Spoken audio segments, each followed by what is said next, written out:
right, so Delta Rising. So does that mean what I think everybody out there thinks it means? What does everybody think that means? How about that?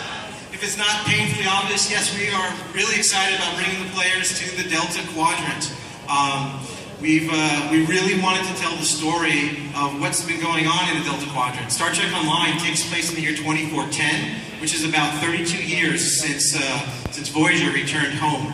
So a lot could have happened since then. So we wanted to tell the story of what's happened to all our friends and all our enemies, and what effects did Voyager have on the Delta Quadrant on its 7-year journey. So you just said all of our friends and all of our enemies. So what kind of Delta Quadrant species can we look forward to seeing again in Delta Rising?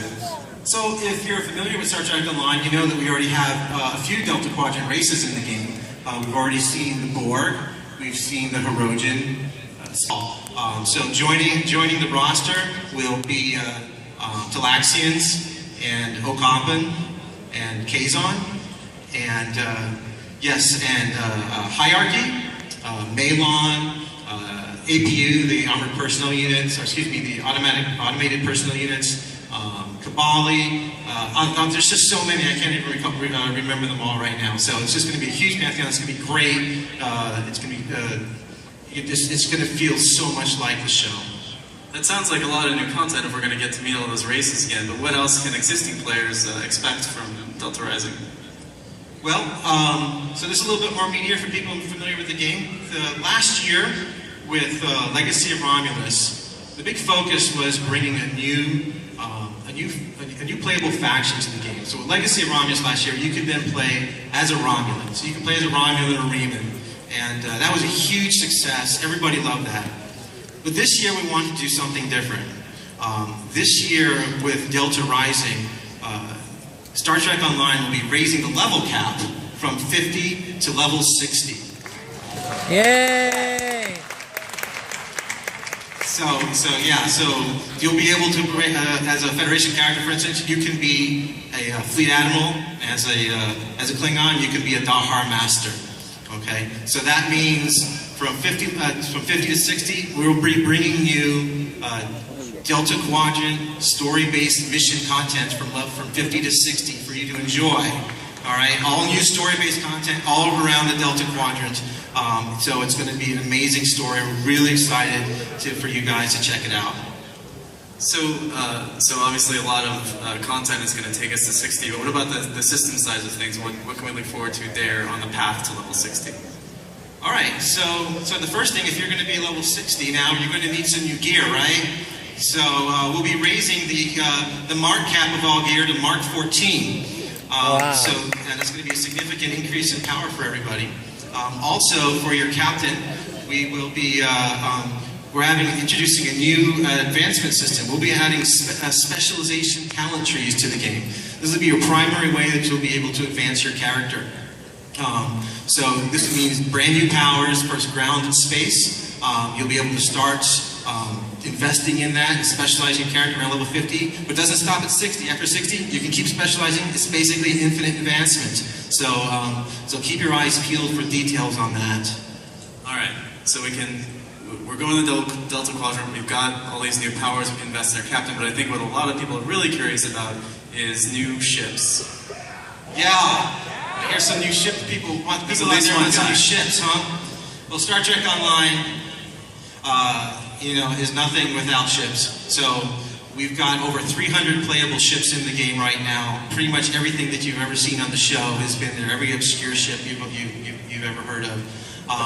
So we'll be raising the bar again with Delta Rising. So with Delta Rising, we'll be introducing new Tier 6 ships to the game. Okay, and these Tier 6 ships will be introducing a new class of starship and a new class of bridge officer to go along with those new ships. So that's going to be really exciting. We're going to get a sneak peek look at that in just a moment. Awesome. Well, I'm sure everyone's excited to learn more. We'll be releasing more information, of course, through our dev blogs on our website as we get closer to the launch of Delta Rising. But now I'm going to kick it over to Brad, who has brought along a lot of really cool art to give you a preview at what Delta Rising is going to look like. Thanks, Thomas. I'm super excited to be here with you guys today and give you a really cool sneak peek at some of the amazing art that our really talented art team has put together for this exciting expansion. This is just a small slice, and it seems like a lot, but it's just a tiny, tiny piece of what's in store for you guys, so pretty exciting.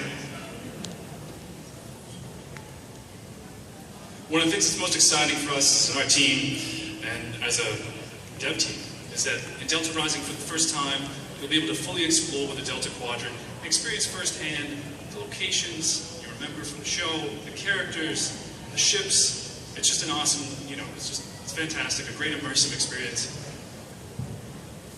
And your journey into the Delta Quadrant begins with Voyager itself.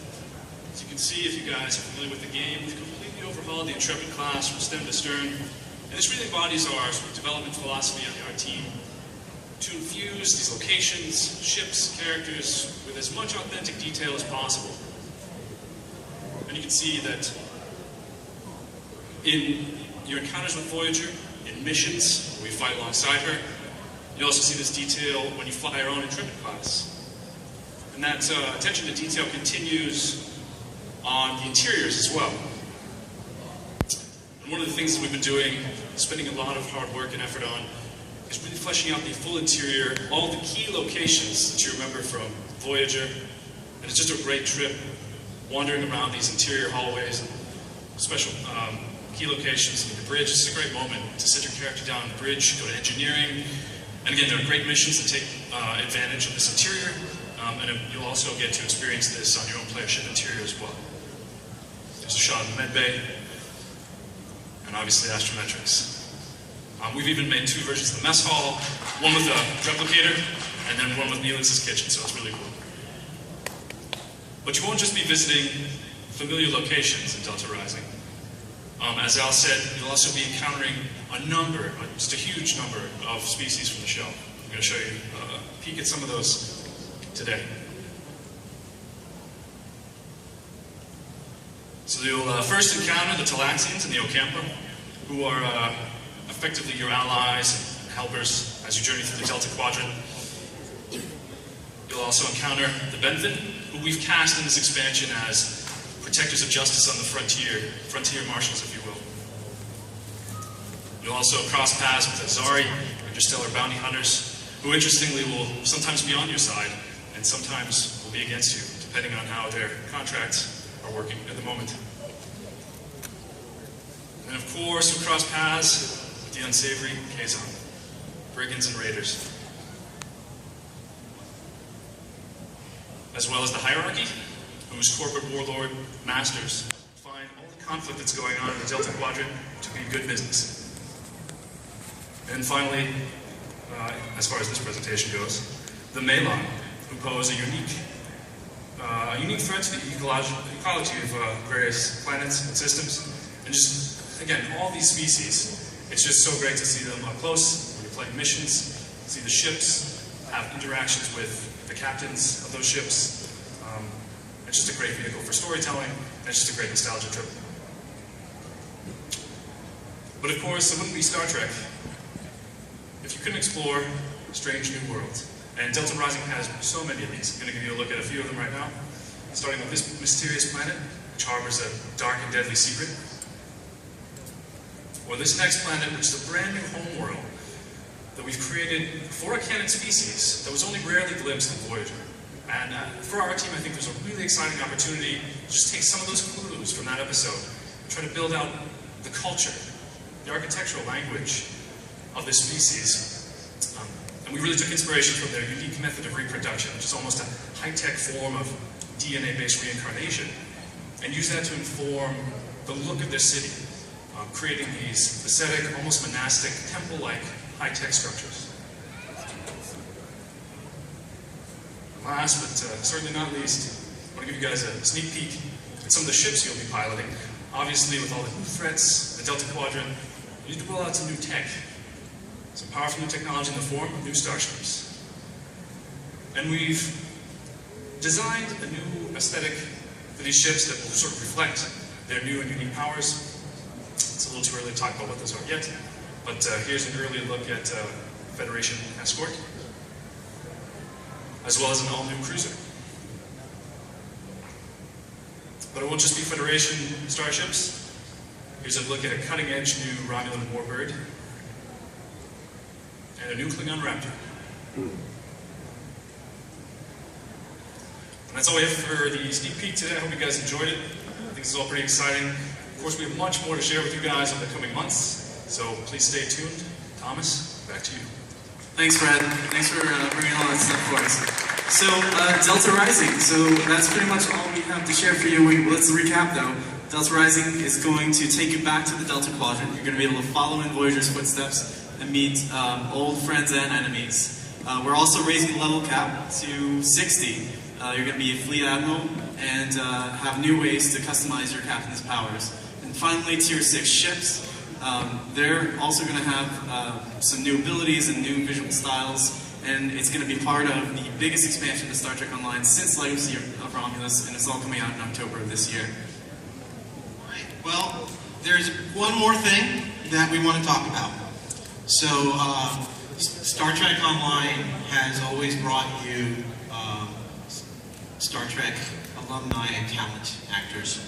In the past, we've brought you Leonard Nimoy, Zachary Quinto, Chase Masterson, Denise Crosby, Michael Dorn, and recently Tim Russ. So no Delta Quadrant expansion would be complete without some Voyager alumni to join us. So Tim Russ will be, of course, reprising his role as Tuvok, joining us again for Delta Rising.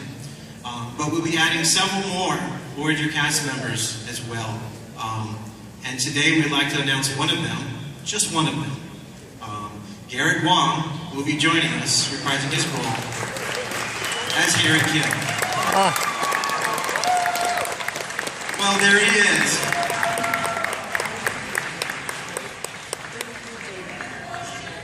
Come over here, Garrett. I'm not sitting here. We'll get you over there in just a second. Okay. I want to talk with you first. All right. Thank you. Look what I'm wearing. Look at this. That's money well spent. We're twins. It's like looking into a mirror, I know. Garrett, thank you so much for joining us on stage. I really, really appreciate it. I can't begin to tell you what an honor and privilege it is. It honestly is a joy to be up here with you. I never thought this would happen. This is great. I appreciate that. I'm happy to be here. Thank you. Thank you. So, are you looking forward to reprising your role as Harry Kim? What have you been thinking about? I thought you were hiring me as Sulu. Sulu? Oh. I guess we'll have Okay, yes, I am very excited to reprise the role of Harry Kim. It's been a while. It's been some time. So to revisit that and have some new twists and turns and further the Voyager saga would be wonderful. Yeah. That's great.